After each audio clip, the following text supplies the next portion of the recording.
Current দিয়ে জল গরম করতেছি, এই জগটায় তাড়াতাড়ি জল গরম হয়। মাম মাম মামা মুখে কি বাড়াইছে?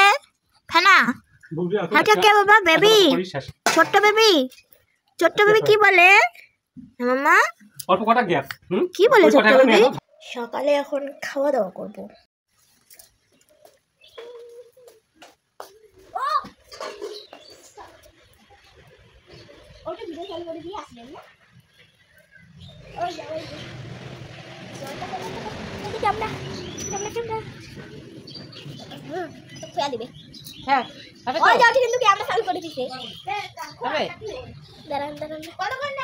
দেখো খালি কেমন দেখা যায়।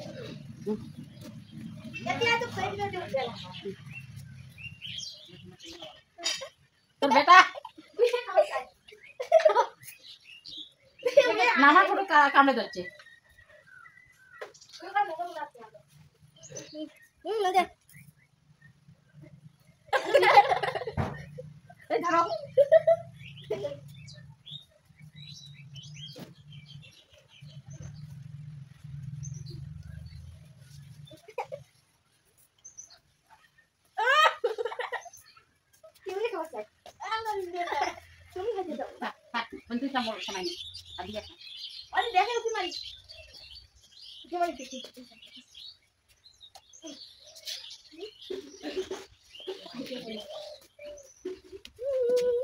কতগুলা হাড়ি।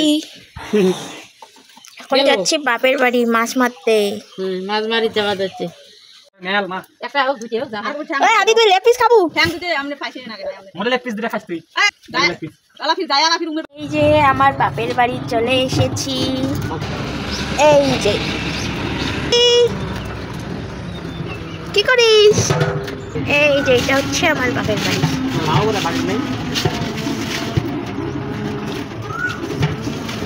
এসে গেলাম আমার বাপের বাড়িতে। মাটি কাটতেছে, এই দেখো বাবা কোলে নিচে আমার বাবুকে। দেখো বিশাল বড় রাইস মিল হচ্ছে এখানে। একটা আছে ধানের উষা আলো, আর একটা হবে সয়াবিনের, আর একটা সরিষার তেল, সাদা তেল। কত বড় এরিয়া নিয়েছে দেখো। দিঘিটা বড় করতেছে, এটা 1.5 বিঘা, এখানে আরো 3 কাঠা, ওইদিকে 10 কাঠা। এই দেখো জেসিবি লাগানো হয়েছে, জেসিবি দিয়ে মাটি খোঁড়া হচ্ছে, টলি দিয়ে নিয়ে যাচ্ছে ওই রাইস মিলটায়। পার বেঁধে দিচ্ছে এদিকে। বাড়ির সামনটা এটা কত সুন্দর।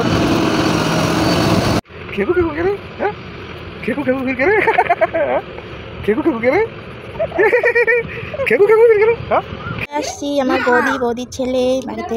এসে কোথায় ঝুল খাচ্ছে ছেলেটা? কি খাচ্ছ? ঝুল খাচ্ছ? দেখছো কে? এটা হচ্ছে আমার দাদার ছেলে। এই দেখো সাগাই এসছে, সাগাই ওইদিকে মাটি কাটতেছে। বাবা এখন যাবে এই গাড়িটাতে করে 3 হাঁটা, আর এইটাতে আমাকে হিসাব রাখতে হবে। আমি হিসাব করতেছি ছেলেকে কোলে নিয়ে। মা বসে হচ্ছে ভাত রোটি নিয়ে আছে ওনার ছেলেকে। আমাকে এত চাপ দিয়ে দিয়েছে। তারপর বেগুন খাচ্ছ কেন?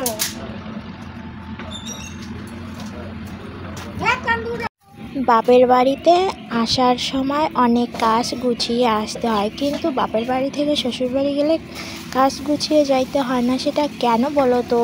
সেটা তোমরা মহিলারা অবশ্যই জানো। বাপের বাড়ি থেকে আসছি সকাল 11:30টায়। আসতে বলছিল সকাল সকাল। তো সকালে তো শ্বশুরবাড়িতে জানোই তো কীরকম চাপ থাকে। সব কাজ সামলিয়ে ছেলেকে সামলিয়ে তারপর রেডি হয়ে বাপের বাড়িতে এসেছি। বাপের বাড়িতে অনেক কাজ লেগে গেছে। আমাদের পুকুর ছাঁকা হবে। আজকে সকালে মোটর লাগিয়েছে, আবার বাড়িতে একটা পুকুরের এখানে মাটি কাটতেছে।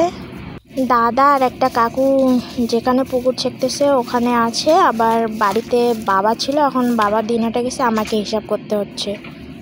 ছেলে এদিকে ঘুমিয়ে পড়েছে। ছেলেকে ঘুমিয়ে রেখে আমাদের বাপের বাড়িতে আলু চাষ করা হয়েছে।